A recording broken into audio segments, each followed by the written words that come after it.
Знаем максимално много думи за една минута. Старт. Малко човече, което... Да, много малко човече. Човек, който е много нисък. Лилипут. Не, още по-малък. Джудже.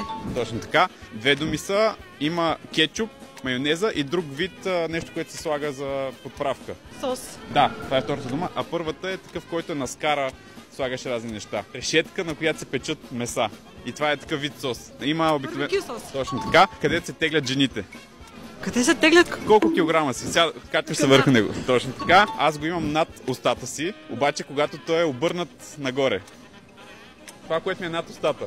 Нос. Така, само че когато той е... Не знам дали е обърнат, но когато си, примерно, тъжен, как се казва, той човек е обърнал нещо. Той е като фраза. Краката нагоре. Да, само че започва да кажем с третата буква от азбуката. Животно, което яде много малки насекоми.